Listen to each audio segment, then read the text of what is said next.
blueprint.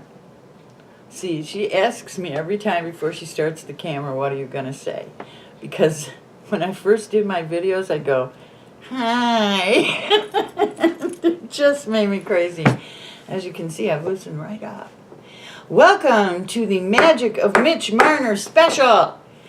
I used to know this guy, you know, and he wrote this song, and it's like, I'm the master of all time and space. That's Mitch. Mitch plays hockey like very few others have, and it's awesome. So today's Shakespeare quote is, that which hath made them drunk. Let me just do it in ordinary English. It's not like he minds. He's dead, okay? What makes other people drunk makes me bold. What makes other people feel like they've accomplished something, that's when I start to really burn. That's when my fire is lit. And to me, that describes the kind of player Mitch Marner is.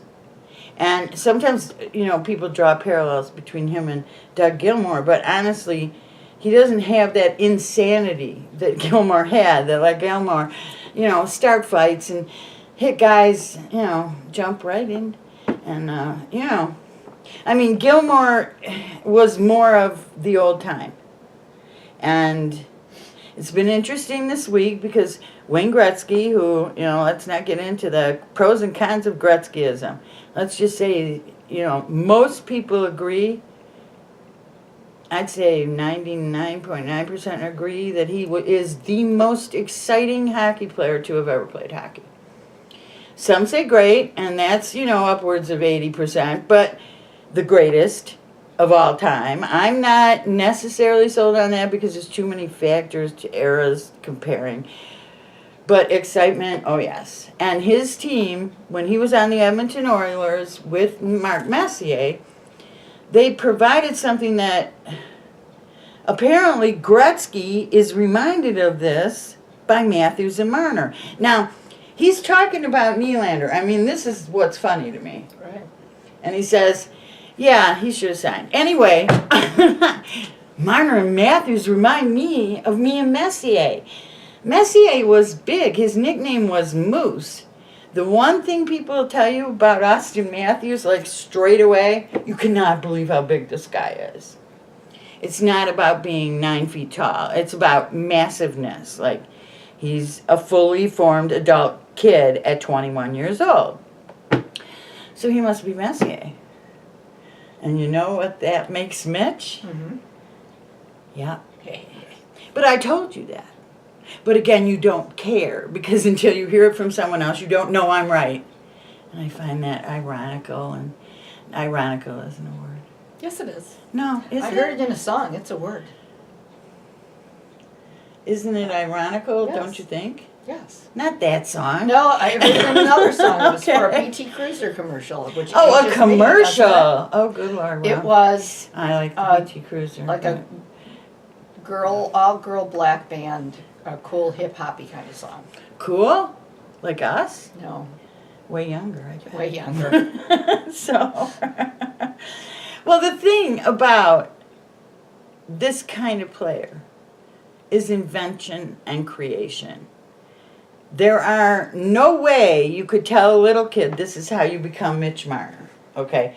He is a combination of his own unique understanding of the ice and the bold ability to not question himself when he wants to try something that nobody's really seen before. I mean, seriously, most of the analytics are based on carrying the puck from your own zone or the neutral zone into the offensive zone. And that's a play. And, you know, I showed you the golden road and all that crap. But Mitch, he'll take the puck from you when you're making a safe defensive play back and forth to your defense partner, regrouping, because he doesn't care. Invention and creation. And to me, we have a few guys like that, but Mitch is certainly by far, he is the best hockey player I've ever seen. I'm not kidding you. And it's nice to see that Gretzky realizes that there's a lot more respect in identifying with Marner and Matthews than with, oh God, Connor McDavid again. I really like him, okay? As a person, the kid, he's a nice kid. you know, a lot of these guys who are like this, like Nylander right now, I want to slap him. I just want to slap him. So, you smug little son of a bitch. but Smug just but I picks don't. you right off. Yeah, smug does piss. Smug people who have no, Reason to be smug? well, I mean, no ground to stand on here, Willie. Okay, you have no leverage, and the reports have become official. I was attacked on Twitter for saying 6.7 was offered. Apparently 6.67 was the offer. That's pretty close. That's pretty damn close. I guess if I were on Price is Right or whatever, I'd have gone over, so I wouldn't qualify. But the thing is, he's asking for money like Draisaitl. Now, Leon Draisaitl was a better playoff player last 2 years ago. God, whenever in the ancient past the Edmonton Oilers were good. But I don't want, those guys don't have the magic, the chemistry. I mean, I remember hearing about Austin and Mitch playing Call of Duty, and Mitch saying, yeah, I run everywhere and get all the enemy out and confused and, you know, scrambling, and Austin picks him off. He's the sniper.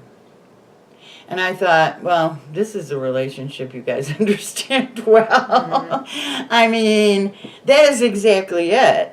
And I don't know. Tell us something you learned about Mitch Well, today. you mentioned one of his favorite games. Oh, Call of Duty? Yeah, Call of Duty. These guys live for that shit. Yeah. I'm old, so I really don't know if I'm any good at it. You'd be good. You were good at all those games at the...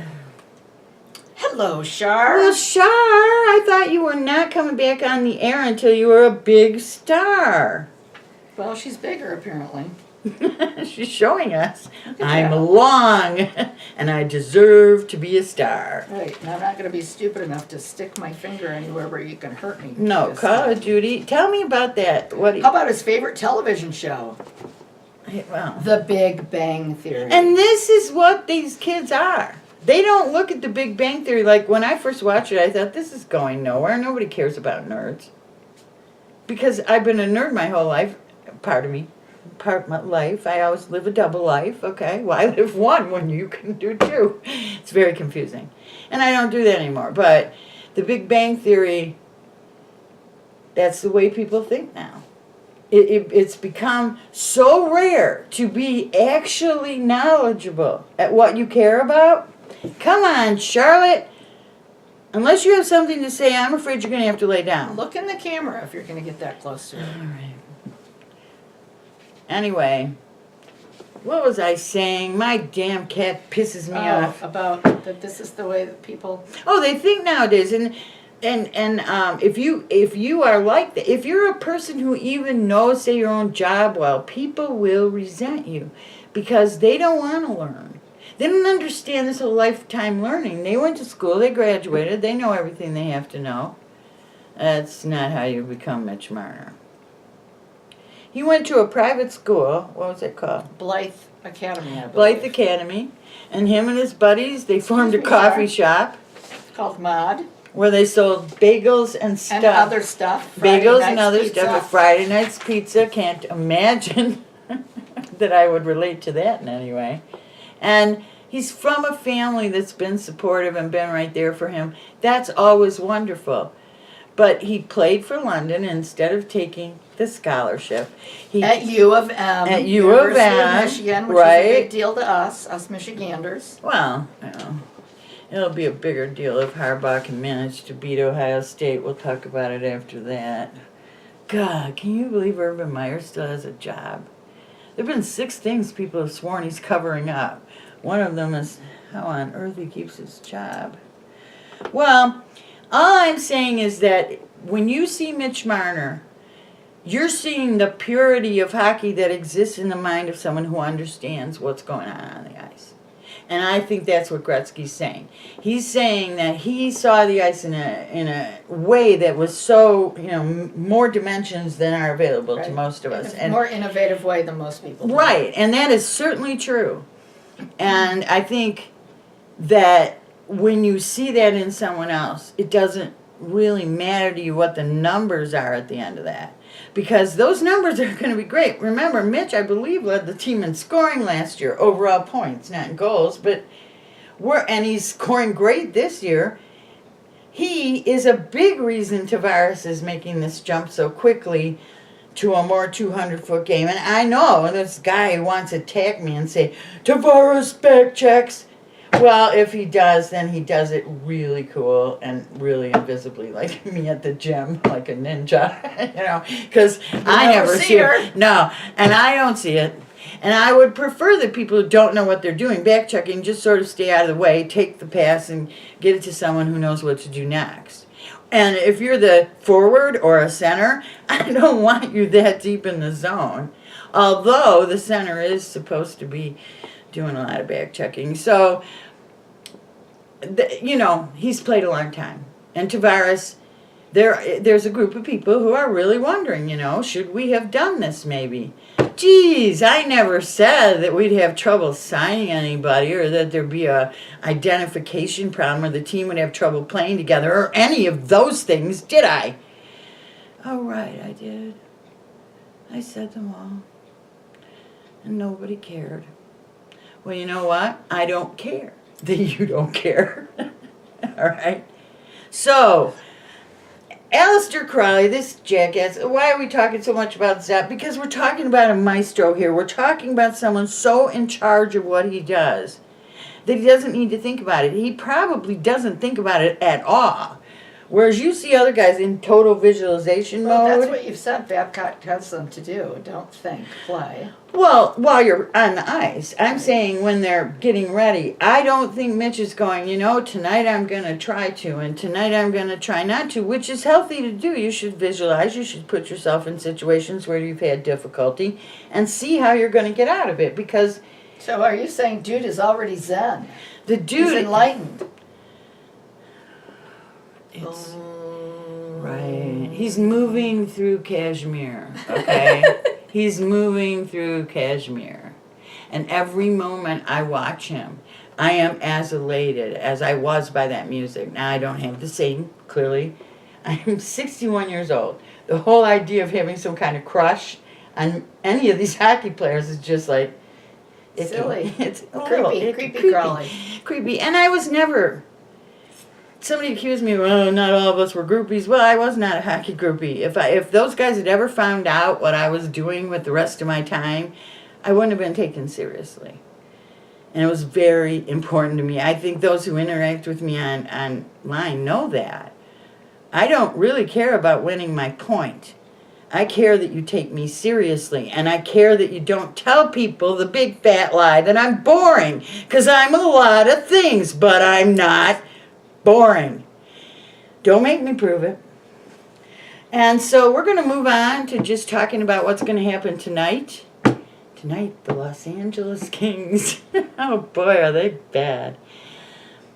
We have, with Marner, HYMAN, Brown, and Kapanen, we have enough guys without any other big stars, just guys doing their job. We could beat this Kings team handily. So I'm just hoping we get up for that game. It just takes the hard work of defeating these positional guys. And Are they at home or away? Oh, we're in California. That's why the game's at 10:30 at night. So. Oh, that's right.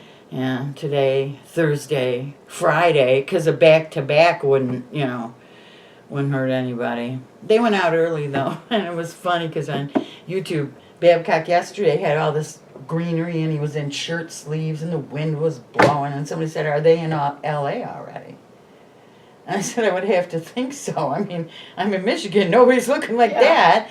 And then someone said, no, it's a green screen. All the ice melted years ago. There is. I thought that was great. Yeah, I like it. But honestly, the way Los Angeles has been playing lately, and without Jonathan Quick, who is still not available till God knows when, but the problem is I have trouble getting up for these games. I mean, I think the team must have trouble. I mean, Babcock's going to push them. But if they go out there and have a certain mastery, and this keeps happening, they start to, take a few steps off of it. And they need to not do that. That's total immaturity. It's the total idea that, oh, I'm going faster than everybody, better. No, you better not. Nobody cares if you obliterate them and make fools of them. Right, Charlotte? Charlotte don't care. She don't care if it's my show. We used to lock her up. She made so much noise we had to let her in. Then she started her little thing and she rolled on the floor that day. That was hilarious. And I will be doing a Marner song. The thing is, it's a torch song.